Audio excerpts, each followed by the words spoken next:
नमस्कार भाई। एक बहुत बड़ा राजा था। उसके पास अपार धन दौलत थी और वह सबको अपने धन दिखाता, अपने धन का प्रदर्शन करता था। उसे उससे भी संतोष नहीं होता था। उसने बहुत बड़ा महल बनवाया बहुत ऊंची पहाड़ी पर, लेकिन उसको संतोष नहीं होता था। वह सोचता था काश मैं भी जो चाहता वह करता, इस खुले गगन में, ऊंचे गगन में खूब उड़ता। लेकिन उसकी यह इच्छा पूरी नहीं हो रही थी। उसने बहुत से लोगों को बुलाया, कहा कि मेरी इच्छा है, मेरी तमन्ना है कि इसमें आकाश में खूब उड़ूँ, खूब दूर। उस समय हवाई जहाज़ वगैरह नहीं थे, हेलीकॉप्टर वगैरह नहीं थे। तो उसने कहा किसी भी तरह से करके ये व्यवस्था होनी चाहिए कि मैं खूब ऊंचा आकाश में उड़ सकूं। तरह तरह के उपाय सोचे। जो उसके मंत्री लोग थे उन्होंने, वो अरब कंट्री में रेगिस्तान की साइड में था, तो अब उन्होंने क्या किया कि 4 गिद्ध मंगाए। बच्चे थे तभी। उन्हें खूब खिलाया पिलाया, स्वस्थ किया, खूब मजबूत हो गए। अब वे बहुत ऊंचाई पर बहुत सा वजन लेके भी उड़ सकते थे।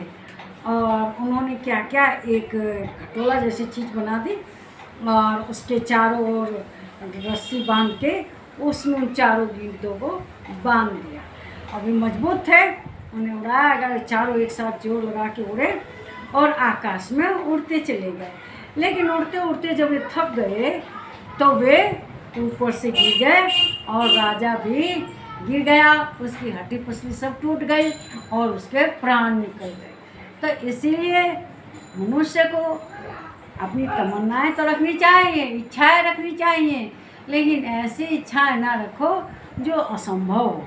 अब ये आकाश में होना तो असंभव ना है। बहुत से धनी लोग भी ऐसे ही होते हैं, बहुत से घमंडी लोग भी ऐसे होते हैं। उन्हें लगता है मैं कुछ भी कर सकता हूँ, और कुछ भी करने के लिए ऊट पटांग गलत सही काम करते हैं, अत्याचार करते हैं। और उसका रिजल्ट अंत में क्या होता है, उनकी सरकार संपत्ति वगैरह जब्त कर लेती है, वो लोग जेल में चले जाते हैं। इसलिए मनुष्य को अपनी सीमा में, कानून में बन के रहना चाहिए और जो जैसा है जीवन में उसको स्वीकार करना चाहिए। हम चीज़ों को नहीं बदल सकते, लेकिन उनके अनुसार, समाज के अनुसार, सोसाइटी के अनुसार, जो समाज का हमारा अच्छा आचरण है उसके अनुसार हम बदल सकते हैं। और अपनी इच्छाएं तमन्नाएं भी अपनी सीमित में, सीमित मात्रा में ही रखनी चाहिए। मेरे विचार अगर आपको अच्छे लगे हों तो इसको शेयर कीजिए, लाइक कीजिए, इस पर कमेंट कीजिए और मेरे चैनल को सब्सक्राइब कीजिए। नमस्कार भाई।